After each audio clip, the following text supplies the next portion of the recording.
So perhaps the episode you've been waiting for, which is very obviously very important for this game, is army composition. So how do you go about building out divisions, figuring out what divisions you need, and then interoperability? How do they work together? So I'm going to do this in a couple different videos. So first I'm going to focus on the Army for this video. I'm going to do an Air Force video. I'm going to do a Navy video. And then I'm going to do a Army composition / command and control video where we go from the micro, which is going to be these videos where we talk about divisions and brigades, and go to the macro, which is going to be your actual organization on the battlefield and how they all work together. Okay. So how do you build units? You can do it one of two ways. You can either go a full-on division, or you can build a single brigade. So if you want to build a single brigade, this is literally all of your options. And you build them just like we talked about in the last video regarding concurrent or simultaneous and all that sort of stuff, serial or parallel. This will build just the Marines or just the garrison or just the artillery. That's what this one does. Or you can go division. So you're going to find yourself mostly in the division tab just because it can be very difficult to kind of figure out, brigade-wise, which ones you're lacking. As opposed to just building out a full division. However, you may have researched a new technology, like say rocket technology, where now you have rocket type weapons. And so then maybe you want to build out some brigades, but probably for the most part, you're going to be spending your time in the divisions, but it doesn't hurt to be down here. Someone pointed out that if you're playing on the harder levels on this game, then in order to maximize your construction practicals, like we talked about in the last video, which again is the more you do it, the quicker you get at it and the cheaper it gets, then maybe instead of building out divisions, you build out a lot of brigades, just like back to back to back to back. That's probably over my head. That seems like I'm a lot more micromanaging on the production side than I'm willing to do. So it's probably a lot of math trying to figure out what you need and don't need, but just know that that is an option here. For divisions, though, so the first thing I want to point out is, do you want it to be a reserve or do you not? What does that mean? It means that it's going to be cheaper to make and faster to make because it comes out as a reserve. So think of it this way. The United States has an active duty service and a reserve service. They also have the Guard, but we're not going to talk about that for a second. The reserves only meet like once a month, for example, right? If you can think about it over the aggregate over a period of a year, meeting once a month is very different than active duty, which is every single day, full-time job. So think of it that way, right? So if you're going to mobilize for conflict, it's going to cost you a lot more resources to get your reserve units up to where they're like your active duty units because they just have not been doing the training. They're not showing up to their job every day because they got side jobs. But this is a good way to get units on the map early and quick by doing reserve because it'll be significantly cheaper. So for example, this infantry division is going to cost us 14 industrial capacity. It's going to cost us about 6 months to build in the manpower. But if we make it a reserve, same amount of build time, but a lot cheaper and less manpower. So you went down three IC and then a little bit less manpower. And then what it'll do is when it touches the map, it's also not sucking manpower and resources like it would a normal unit. It's not mobilized. But then what you can do, like we talked about in the last video, is under politics, when you go mobilize, it'll take those reserve units and bring them up to full strength. That's the first thing you want to look at is, do you want to make them a reserve unit or not? For Japan, I'd say no, because we know we'd be going to war in 37. But if you're like America or another country where you may not be going to war for several years, it makes sense to build out all your reserve units. That way it's not sucking resources and costing you a lot more to build them, even though you're not using them, right? Even Germany, it might make sense to do reserves since you're going to go to war 3 years from when you start the game, theoretically. So that's the first thing I want to talk to. All right, number 2, gained practicals. So as we talked about in the prior video in research, your researched practicals, that's where this plays into. And so you can layer the strength of your division or your brigades by maximizing certain practicals in the game, which reduces building cost time, artillery, so forth. Okay. Actually, I'm sorry. correct that. This is your construction practicals. My bad. So you'll see these enhance as you build them out. Yeah, so ignore the research stuff. Totally separate. This is your construction practicals, which will go up as you build these particular units. Now, a significant difference from old Black Ice versions to the more recent ones is the shift to having a dedicated brigade unit with everybody else in support. And what I mean by that is that the very first unit here is going to be your dedicated unit. So here, this is an infantry regiment supported by all of these other ones. You've got an armored unit, so you got a light armor supported by all of these other brigades. So the first thing I would tell you is that the Black Ice mods have built out pre-arranged divisions for you, which are actually pretty good. So you don't necessarily have to tweak them. But what I'm going to do in this video is give you some examples of things you can change and why you might want to change them. Give me a second, because I've lost my notes here. But just know the first thing to think of is, okay, what do I want my primary brigade to be? And then how am I going to support that going forward? In this chart right here, usually you're going to have those primary brigades at the top.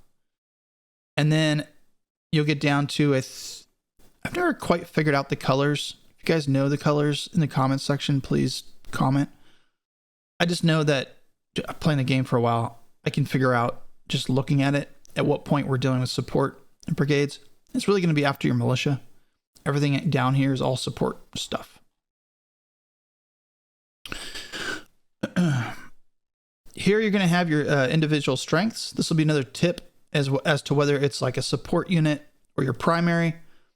Obviously armor, you're not going to have as many as infantry, but your motorized infantry, albeit smaller than like your Marines or your infantry regiment, is still considered a primary frontline brigade. But just know it's smaller, right? So you're probably going to want to supplement it with maybe like a semi-motorized or something, right? Now, we're playing Japan, so we don't have this as developed out as much. And so perhaps with like Germany, these numbers would be better. There is a way, again, in the tech tree to build out the strengths for, say, like motorized infantry. Probably this one right here. See, cavalry. Yep, motorized. So that's one way to build out those numbers and that strength. But we have your primary, and then these are your battle widths. So we'll talk in the strategies, command and control video, how combat width works. Just realize that it's all identified here. And this obviously stacks on top of each other. So this division here has a combat width of, so we're selected on it. Up here's your totals. It definitely has more of a combat width than 2. Actually, yeah, so this has got a combat width of 2 because you got your infantry regiment, which is right here, which actually doesn't have any combat width. And then your mixed support, which I'll speak to in a moment, because that's a very important unit, which is expensive, but serves a very important function. 0 combat width. And then you go through and there's a couple units in here that actually have combat width, and that's how you get the 2. But the more combat width units you add to your division, the kind of, the wider or the bigger it's going to be. I think also too, as you improve your strength, that's going to increase your combat width, which is important because I'll speak to it now since I'm talking about it. It's important because it dictates the number of divisions you can actually send to the battle at any given time. You're going to have your soft attack, your hard attack. For any of you who played games like this, you kind of already know what this means, but infantry is soft attack. Hard attack is going to be your armor. Piercing attack is, it's a little bit different than hard attack because it's basically the effectiveness of your hard attack against armor, if that makes sense. So, for example, here's his hard attack. How many attacks this brigade can make against hard attack? Well, if you don't have any piercing, then it's like you're shooting spitballs at the armor, So it's like you might be able to get 10 attacks on them, but If you don't have any piercing, you're not going to do any damage. So piercing is going to be important for your anti-armor divisions. Armor, self-explanatory. And then air attack is going to be your air defense. Your defensiveness is how well you defend. So this number matters nothing when you're attacking, but obviously matters everything when you're defending. Now, think about this. You don't necessarily have to... When you're attacking, you will still be able to use your defensive number, because what will happen is there might be counterattacks. Now, if there's a counterattack, then you will benefit from this defensive rating. So it's not altogether lost, but just be aware that if you intend for this division to be an offensive unit, then this number is not going to be as important as other attributes associated with that division. Toughness. This is their survivability.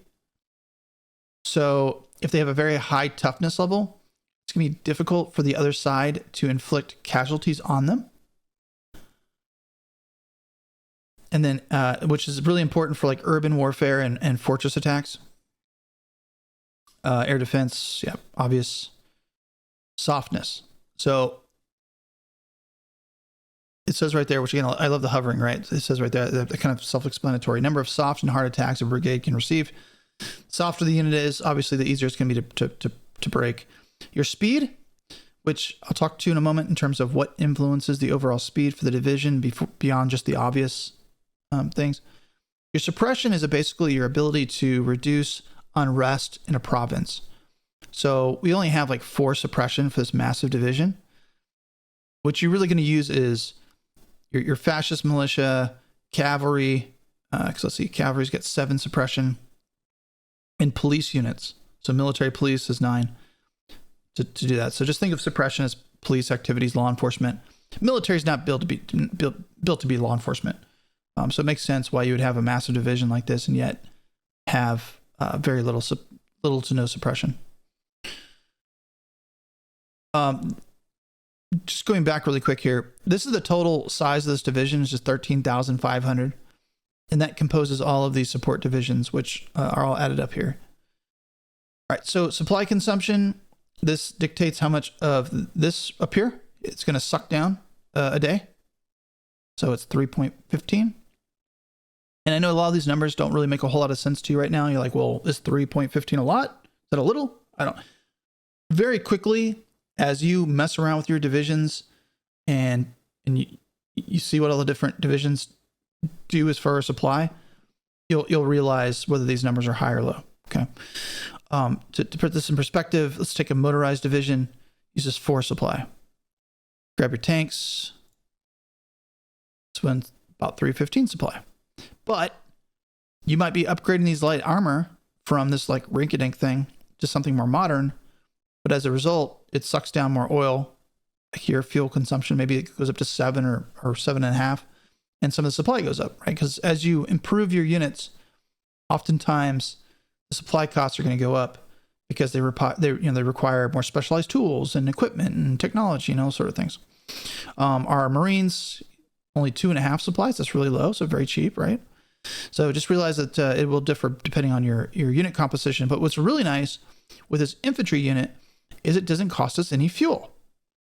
So that's important for 2 reasons.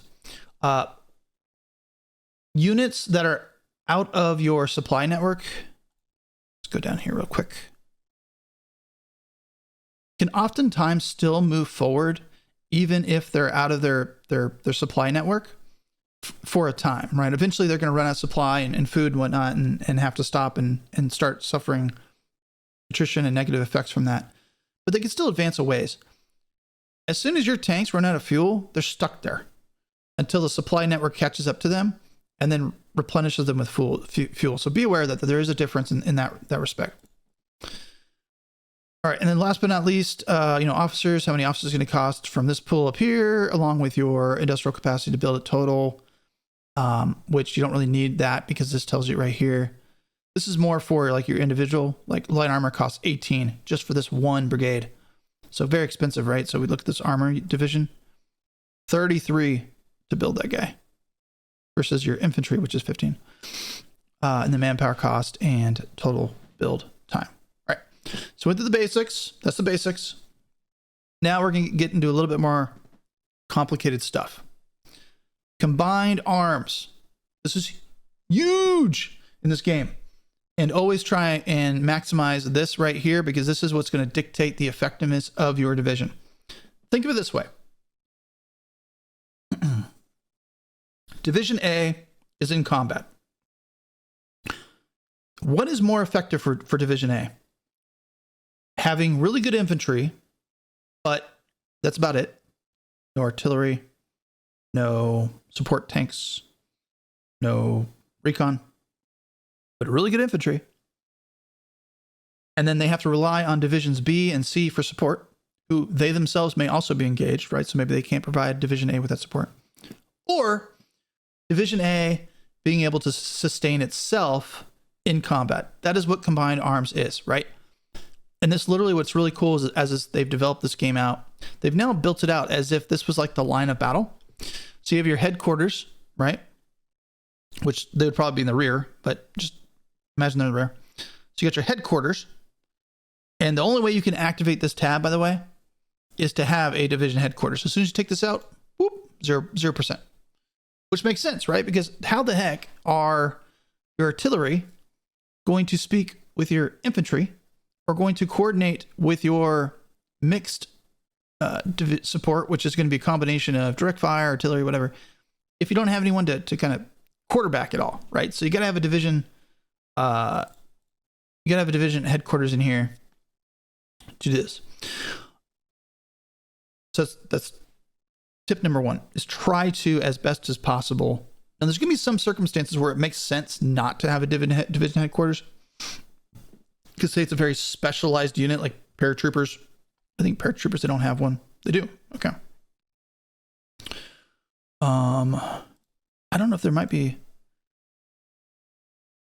probably like maybe like this. Because what I would do with this cavalry, I would really boil this down to something more basic. Same thing with like my police. But in a lot of circumstances, you're going to want to have your headquarters. Okay. So that's the first thing. So here you have your infantry, which is right here. That is your number one unit, right? So this is going to be your main unit for this particular division. And then you're going to say to yourself, okay, what do I want to have behind him to make this division effective? Now, mixed support is really good because it provides a variety of functions for that division, making it far more independent than it would be otherwise. To put this in perspective, right? Let's see. I think let's go to the brigade tab.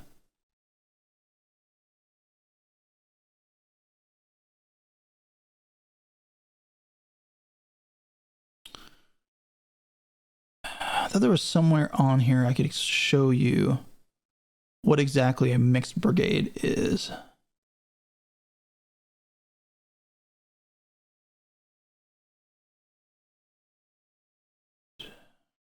I'm not going to look long for this, guys. Don't worry. I don't want to waste your time.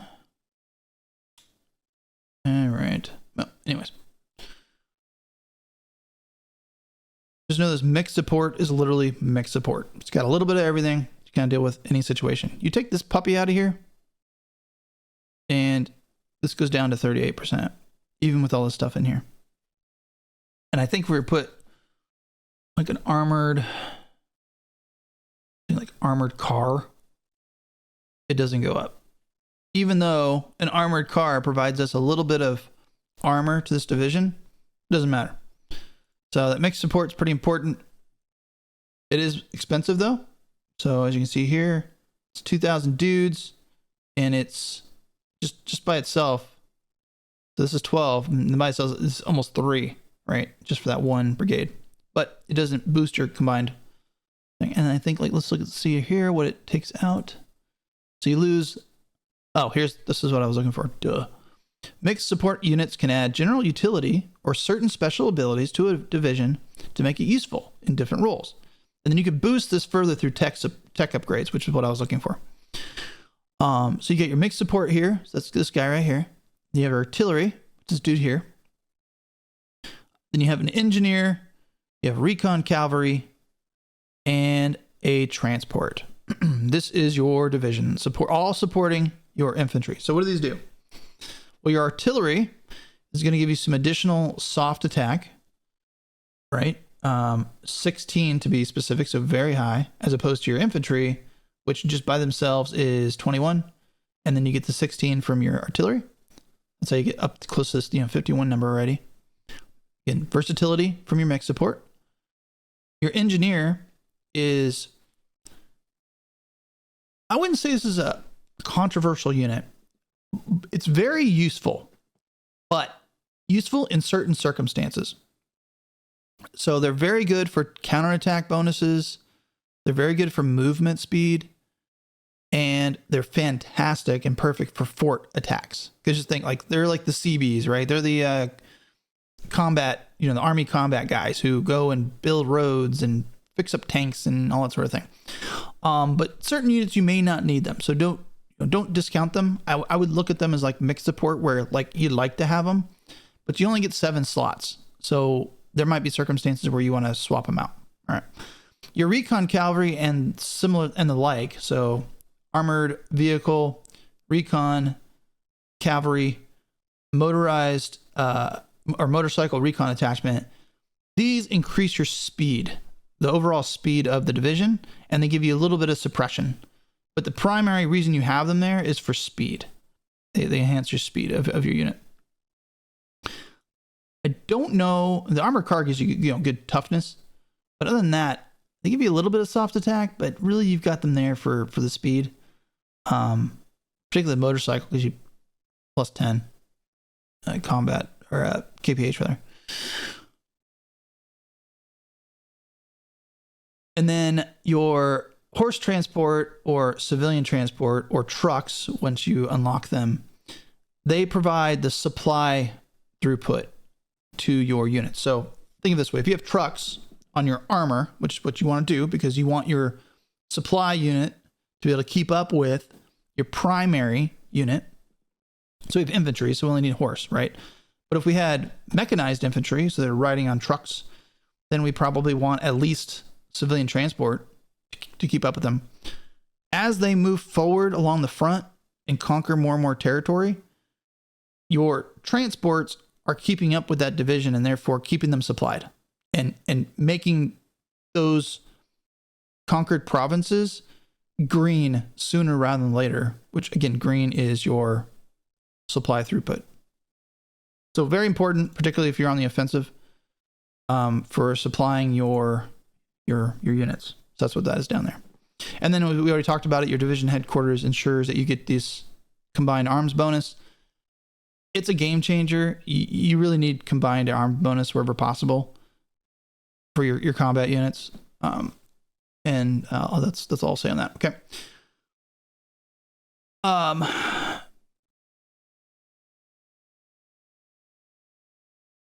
So let's see here. What should we cover next? Okay. Unit composition. Besides what the mods have put together here for you, what are some other options? So first, let's start off with light infantry. No, I've got one of those here somewhere. Here we go. Okay, light infantry.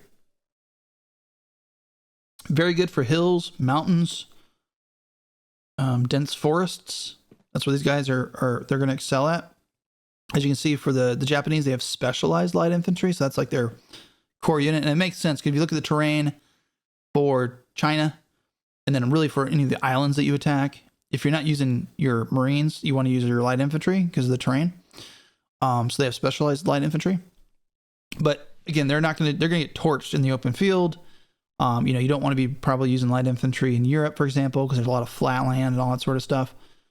Couple them with pack artillery. Pack artillery is, again, smaller artillery meant to be used in hills, mountains, that sort of terrain, jungles. And then, couple those either with light infantry or your navy, which you'll see here. Otherwise, use regular artillery or infantry like we have here. And then just know the heavier your artillery gets, the slower the division is going to go, with heavy artillery being obviously the slowest. And just bear in mind that your division's speed, albeit aggregated, is going to total out with the slowest unit in your division, really ultimately dictating the overall speed for your division. So if we had an infantry regiment with a heavy artillery piece, we're going to be really slow. And so you're really only going to want to use heavy artillery in certain circumstances, which we'll talk about in the command and control and strategy video. But for just going back here to your light infantry, maybe something I might swap out here is putting in, if I have it, like a motorized anti-tank or an anti-tank division instead of either pack artillery or my mixed support. So if I were to take mixed support, I'm at 41, I'm at 36. This is probably not going to go up at all, but let me see here. My heart attack's 14. If I put some anti-tank support in here, which is an option. I wouldn't do that for Japan, really, because who's going to have tanks until I fight the US? But notice it went back up to 41%, and then our heart attack went way up to 43. So for Japan, I probably wouldn't do this because I'm not going to be really running into any hard units, at least for a while. I would keep that mixed support, but just be aware that, maybe that's something I swap out. And then also, as I was talking a little bit earlier, for engineer, it's an expendable unit in a sense, unless you intend to use them for like forts and in movement speed. And so you could swap them out for maybe that, keep the mixed support and put in the anti-tank instead. So it's just an example of how you can move stuff around. Another thing too is I probably wouldn't mix the anti-tank with the pack artillery, because that's me saying to myself, I'm using these guys in hard terrain. This anti-tank is not going to be great in hard terrain. He's going to struggle. And so I probably wouldn't use him for that either. But just an example here of something you can do to change things up. All right, for an exploit unit. So a unit that you want to use as like Blitzkrieg, tip of the spear. This is fantastic for that. Because your overall movement speed's 585 versus like this guy who's 4, this guy who's 4. He's 585. This cavalry division is going to be the fastest, and he is only 4.5, right? So he is very fast. And so this is a good example of a tip of the spear Blitzkrieg unit you can use to penetrate the front and then perhaps create like an encirclement issue or get up on the flank and create some sort of pincer movement on your opponent. Notice we can't build it yet though, right? Because we have not developed truck transports yet, technology. And I don't think we have armored engineer, which is basically your engineer, but they're armored. Again, always think of it this way. How fast is my primary unit? Because all of my support units should be just as fast. Otherwise, you are limiting your primary unit's ability and really holding them back. So, we're not going to put foot troops with their light armor. We're going to put, mechanized infantry so they can ride along with the tanks. Vice versa with the infantry, maybe we'll put a light armor battalion, which is like a support to the infantry. I always think of like the HBO series, the Pacific, where they have the Japanese have those small tanks. That's kind of like what this would be the equivalent of. That works out, right? Because they will at least be able to keep up with your infantry. They're a little bit faster than the infantry, obviously, because they're 6, but ultimately, they can keep up with your infantry. And you could do the same thing here. Instead of an armored engineer, we could put, light armor battalion to make it even beefier. So, and this is a thing I want to speak to here is instead of doing 2 light armor, what you want to do is something like this, where it's a light armor battalion. Because the way the game's been made now, you're going to get more out of this battalion, the way this is structured for the division, than doubling down on light armor. You could do it, but really, unless you're in certain circumstances, you really should limit your builds for divisions to 1 primary and then all supports. So in this case, we put a light armor battalion, boost up our heart attack some more, up to 34, and call it a day. So these are your penetration units. And then for a little bit later in the game, probably with 37, 38, I think you could probably start building them as Germany. If you want like some sort of Panzer unit, you just do straight up armor, because you can research here light armor, medium armor, heavy armor. So medium armor is going to be your like basically your anti-tank divisions that are also used in an offensive manner. So your panzers, so you have like armor here. Let me grab. I would go armor, motorized infantry. So imagine this is regular armor, motorized infantry.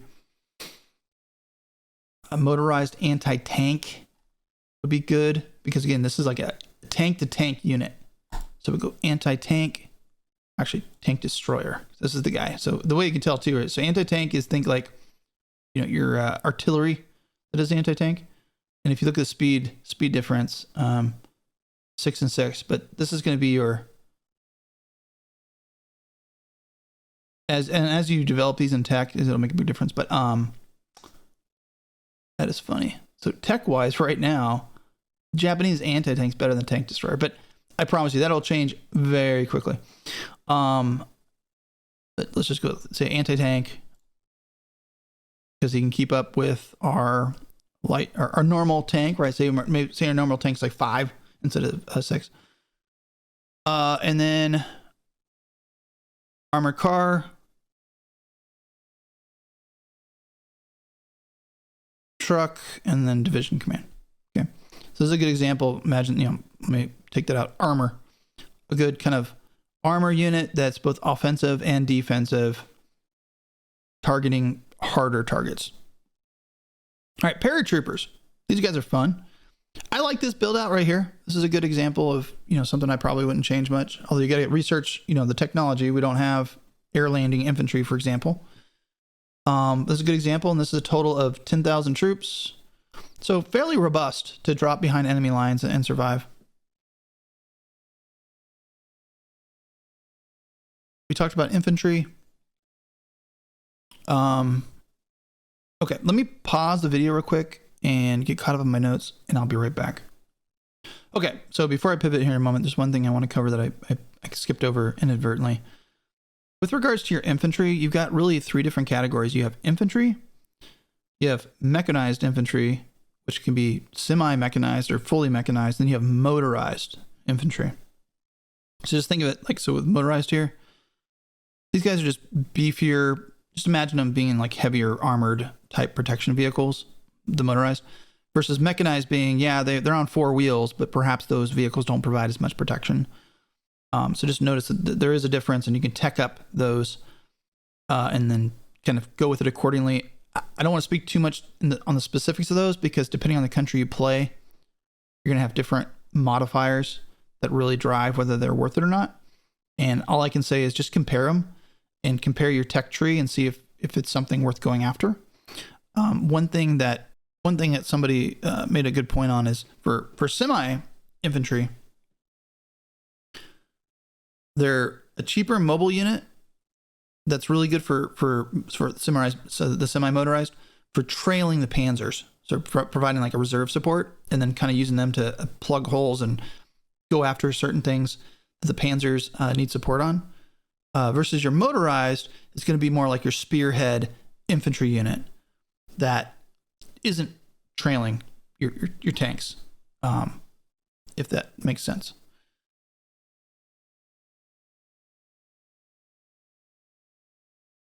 One final thing I'll say, so for the semis, they're going to cost about half the price in industrial capacity days than your motorized. And they also have an average of 5% better terrain attack, and they're lower supply and fuel consumption than your motorized. But your motorized are going to have better overall stats. They use less manpower. They do have a slightly higher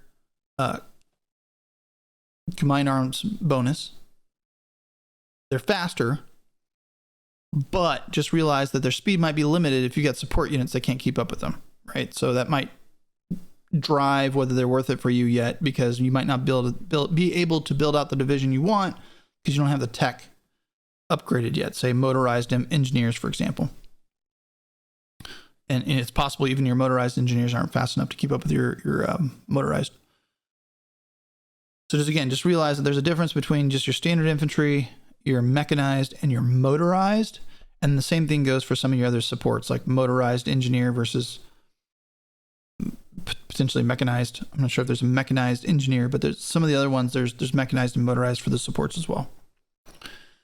Okay, now you can also build out your headquarters, which I highly recommend, and I'm going to talk to in my strategies and command and control video. But for example, we have, let's see here, we gotta have a corps commander here somewhere. Here we go. Here's a corps commander. You should turn him also into a division, and that way, because every corps commander can oversee, I believe it's 5 total divisions. And then if you build him out as if he's an actual division as well, then he can also be used for combat. And then also what that does is it helps you boost his experience, getting him new attributes and levels and making him better as well. So some of the things that I recommend for headquarter divisions is probably make them semi-mechanized at least, if not motorized. So they're kind of more of a specialized unit, right? Because you don't want your headquarters to get broken. That'd be the worst thing to happen, because that'll throw into disarray your other divisions. So you want to make them pretty robust. So make them either semi-mechanized or motorized infantry headquarters. Give them a battle commander, which I'm going to talk about in the next video if you're not familiar with what that is. But basically, it's just a brigade type unit that is an elite commander embedded in with your division. So put them in there. And then, just build him out kind of however you want. But just make sure that he's strong enough to where if he gets engaged alone, he can handle his own for a while, and he's going to be pretty strong. So I would recommend like this here. This would probably be my headquarters unit. Just know that headquarters takes up a slot. So we'd have to get rid of something here, whatever that might be. And me looking at it, I would probably get rid of the engineer, since I'm probably not using him as tip of the spear, so to speak. But just know that you're going to have to create a slot for the headquarters, and then also another slot for the battle commander, if you're going to throw him in as well. Okay, before we conclude this video, let's just focus on these support units really quick here. And give me one moment, and I will get to that.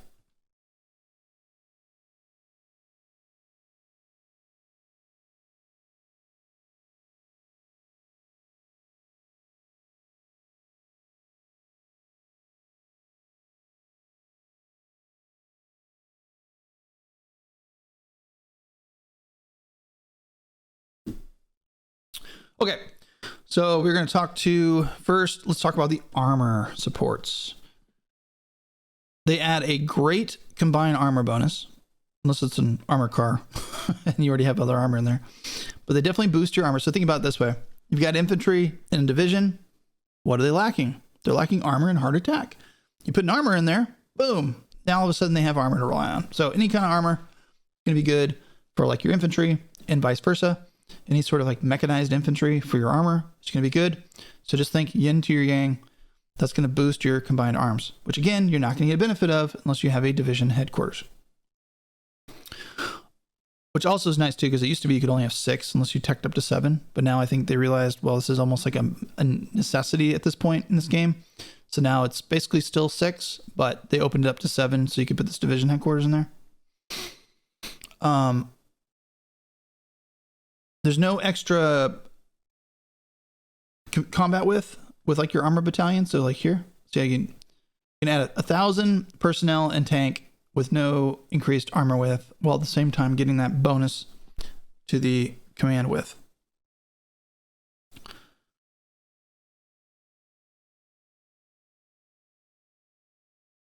So that's for your armor. And again, just think of it this way: yin to your yang. What's your preeminent unit in the division? And then just think of the opposite. And then that's usually how you're going to want to supplement your supports. I'm looking over my notes here so I don't repeat myself and speak to things that you don't need to hear. Just notice that when you do put armor units and mechanized and whatnot in your divisions, it's going to use some fuel. So just watch this up here. Because like I said before, you guys can sustain themselves disconnected from your supply logistics. You can't do that if you run out of fuel. They're just going to stop. It'll stop the whole division too, by the way. It won't just stop, part of it.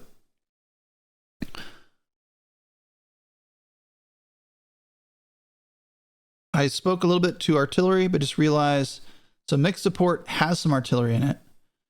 Pack artillery is going to be for, rough terrain. Heavy artillery is for defense or fortress busting. Really. I mean, you can use it for urban warfare too, but they are so slow that, so 3, pretty slow. They're probably best for cities if you're kind of, your primary thrust is going like around the cities, and like a division with heavy artillery and it's kind of following it up and then going after the city, then it makes sense. So just know that very slow. Medium artillery can be good for, for your soft attack. So it's 22 versus regular artillery is a 16.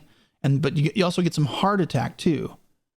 But they're considerably slower than your regular artillery. Notice they're just as slow as your heavy artillery. I spoke to it a little bit before, but just be aware that your armor car, motorcycle recon, they contribute to the overall speed for the division, provide you a little bit of suppression, but primarily that they're there for the speed of the unit. And that's the key thing that they contribute. Really, every division should have one of these in it. I really think it's a necessity. And the same thing for your transports. They really should have horse, civilian, or truck transport. Engineers, optional. Airborne engineer, self-explanatory. There's also an armor engineer, which we saw. And then your anti-air. I think for this one, it's going to be strategic in terms of how you do it. So I don't want to say it's expendable, but you're going to want to pick and choose which divisions have this. And kind of plan accordingly. Also, too, it's good for your garrison units that are holding down the fort with high industrial capacity locations, which we'll talk to in our Air Force video on how that works. But, if you have a 10 of 10 industrial capacity plus heavy industrial capacity, you might want some garrison units there with anti-aircraft to help provide some additional air defense. That's kind of how that works. But it can work for your offensive, too, sometimes. And that is how all of this works. Now, as far as suppression and police go, what you're going to want to do with revolts is for your cavalry. What I like to do is take all this stuff. I would never use this at all. Just my play style, my preference. I even get rid of the headquarters. And what I would do is I would go recon cavalry and horse transport. And what I would use this division for is one of two things. Conquering enemy territory to kind of get an advanced, kind of send them in the front to conquer territory so they can start building those supply lines so that my offense can just keep rolling and they don't ever have to stop. That's one way. The other way is to deal with suppression and revolts in my conquered territories. So these guys are good for that. And then also what you can use is your police, which I spoke to a little bit before. What's your military police, which these guys right here. You usually probably want to go a stack of 2. I find that when I have revolts that these guys deal with, them by themselves is just not enough. You really need 4K of these guys because this is a support unit. This is 2 support units. Or what you can do is something like that. Or militia. Okay. Now, last but not least, for defense, what I find very handy, and I don't know if they have one built out. I didn't look at that. Yeah, pretty close to this. So this is pretty good for defense of areas you don't think are going to be attacked at any point, but you're a little worried they might be. Or uprisings. So you got an important area in a conquered territory you don't want to lose. Maybe you go something like this. But what you can also do is for areas that are really important, instead of going with a support garrison detachment, which I don't know which one this was. I think it's a normal, yeah. So this is a regular garrison. What you could throw on there is a garrison detachment as well. And then, or, like we were talking about before, I don't like regular artillery with garrisons because chances are you're not going to ever attack with garrisons. These are strictly defense units. which means you can get away with, since they're not going to be moving much, you can get away with medium artillery or even heavy artillery.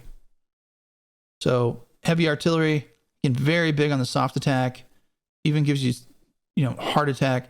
So this is really good for an area that you're worried of a coastal invasion, and amphibious invasion, or a part of your line that you just don't have enough troops for. So but you're not going to attack from that part of your line, but you also don't want to counterattack where you're going to lose that territory. So this might be a really good way to really buckle that down. And then, like I was saying before, maybe if this is at an area of a very important logistical infrastructure area, you would then go with your anti-air. Where's anti-air? Where's he at? Blue. So I might go with something like that. And then, maybe I take out the recon and I want to really beef this guy out. Go with that and get 26, which on the surface doesn't look that big, right? But you have anti-air and you have heavy artillery. So your dude's going to pack a punch. He is. And then if you wanted it to get higher combined, you can go the recon and get 34.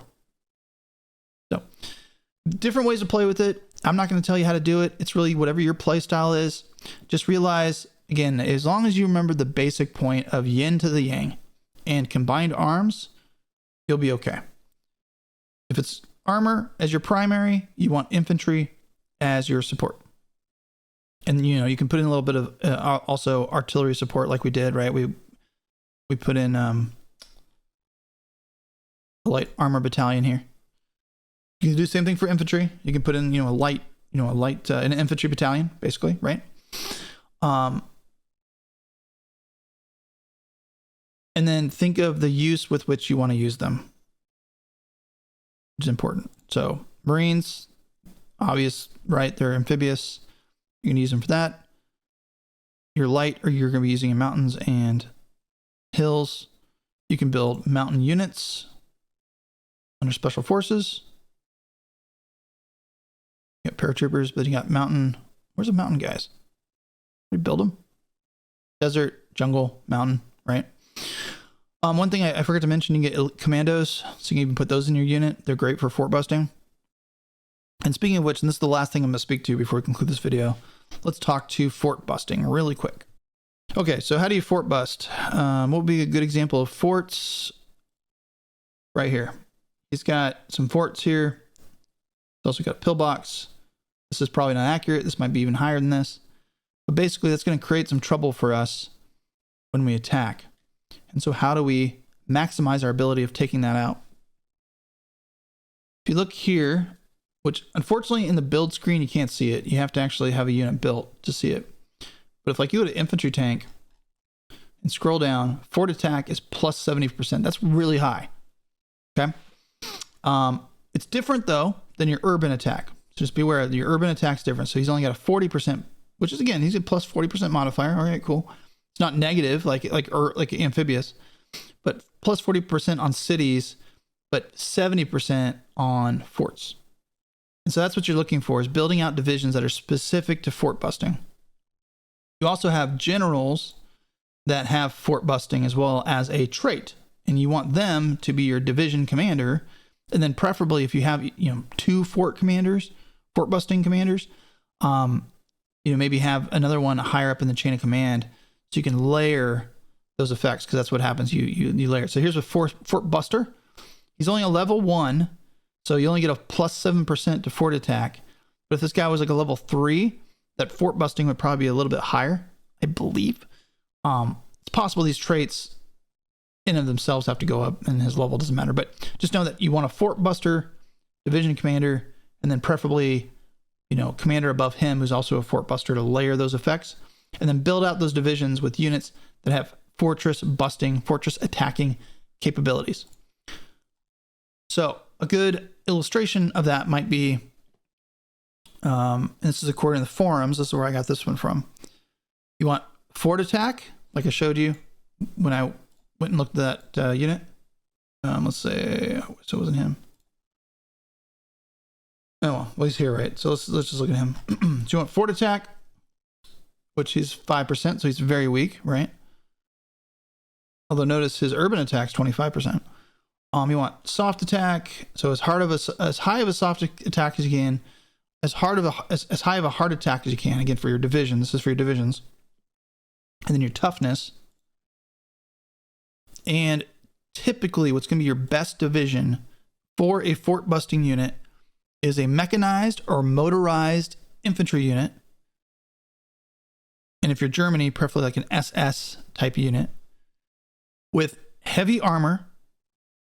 An engineer or armor engineer, but an engineer, because engineers are really good for this.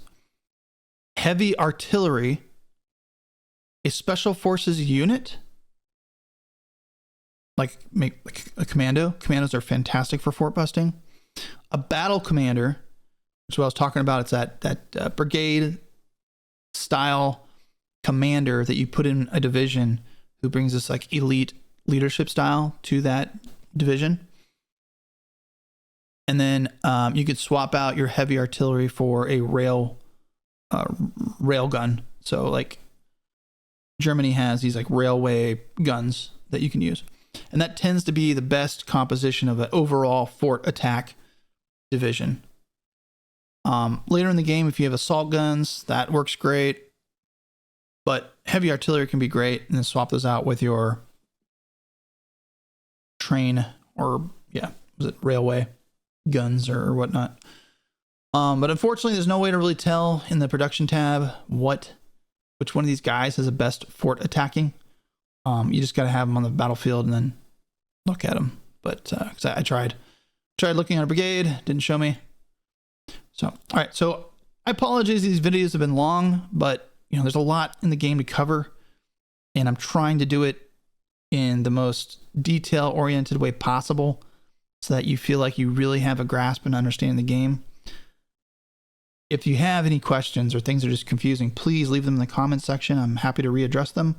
Or if you have additional tips and tricks or input that you want to put in here, please do.